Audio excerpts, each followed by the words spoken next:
भारत की नारी शक्ति को बचाना है, शारीरिक रूप से कमजोर होने से और लगाम लगानी है। भय दिखाकर शल्य प्रक्रिया से प्रसव कराने वाले लालची डॉक्टरों पर जब बच्चे पैदा होने से रोकने के लिए वैज्ञानिकों ने कई दवाएं, कई तरीके की खोज ली है, तो पूर्व की तरह प्राकृतिक रूप से प्राकृतिक अंगों से बच्चे पैदा हो, उसके लिए कोई उपाय क्यों नहीं खोजा जा सकता। इंसानों को छोड़कर सभी जीव, गाय, भैंस, बकरी, कुत्ता, बिल्ली, सभी जानवरों के प्रसव प्राकृतिक रूप से प्राकृतिक अंगों से ही हो रहे हैं, तो इंसानी महिलाओं के पेट क्यों फाड़े जा रहे हैं? जिस महिला का पेट 2 या 3 बार फाड़ दिया जाता है, वह महिला अपनी वृद्धावस्था में अपने शरीर को कैसे स्वस्थ रख पाएगी? यह डॉक्टर लोग, नर्सिंग होम वाले अपने बच्चों तक के लिए व्यवस्थाएं तैयार करके जा रहे हैं। महिलाओं को स्थायी रूप से मरीज बनाकर यह शल्य प्रसव एक प्रकार से अघोषित परिवार नियोजन करने की मंशा भी नजर आती है, क्योंकि पेट फाड़कर बच्चे 2 या 3 से अधिक कोई महिला करेगी नहीं, तो देश में परिवार नियोजन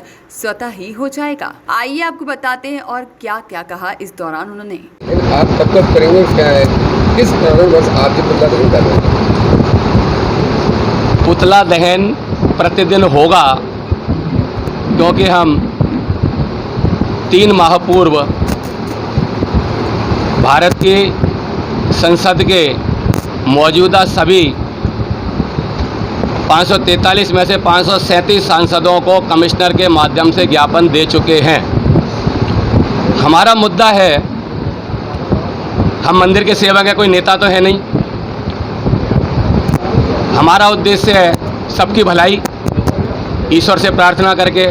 उसी के तहत ये मुद्दा है कि भारत की नारी शक्ति को शारीरिक रूप से इतना कमज़ोर किया जा रहा है कि वो कोई भी बीमारी सहने की स्थिति में 40 साल के बाद नहीं रहेगी।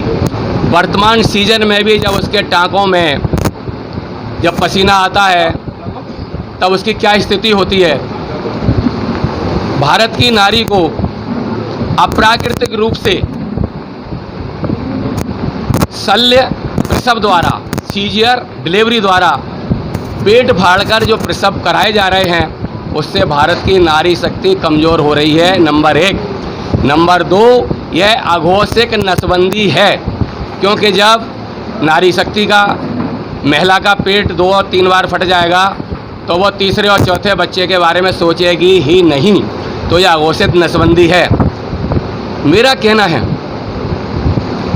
कि जब विज्ञान मंगल तक पानी खोज रहा है, विज्ञान 5G की बात कर रहा है, विज्ञान ने प्राकृतिक रूप से पैदा होने वाले बच्चे नसबंदी के द्वारा, मालाडी द्वारा, अन्य संसाधनों के द्वारा बंद कर दिए।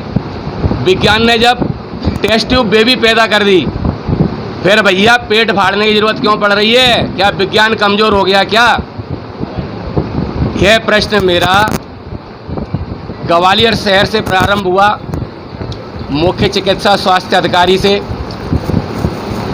विधायकों से, सांसद से, मंत्रियों से, केंद्रीय मंत्री से और सभी देश के सांसदों से, लेकिन किसी ने इस विषय को तवज्जो नहीं दी। अब जिस तरह यहाँ अनिश्चितकालीन निरंतर हवन यज्ञ चल रहा है अयोध्या के लिए, प्रतिदिन उसी तरह यहाँ भारत के प्रत्येक सांसद का प्रत्येक दिन एक पुतला बिना भेदभाव के, बिना दलीय भेदभाव के जलाया जाएगा।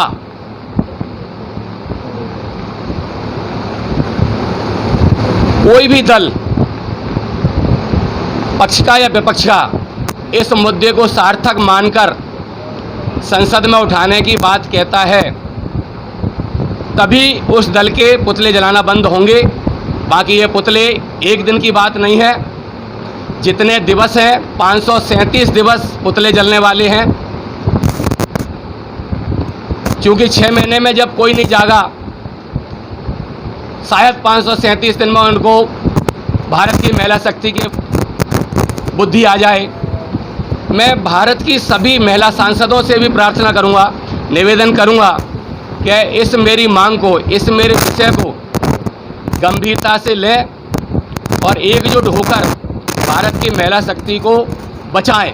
क्या लगता है आपको कि जो की जनसंख्या कम है क्या ये? हम नहीं कह सकते कि किसी भी वर्ग के कम हो रहे हैं सीजर या ज़्यादा हो रहे हैं। यह विषय राजनीतिकों को ज़्यादा अच्छा लगता है। मैं सिर्फ प्रकृति और प्राकृतिक रूप से बात करना चाहूँगा। वॉइस ऑफ राइट्स के लिए ग्वालियर से सागर शर्मा की रिपोर्ट।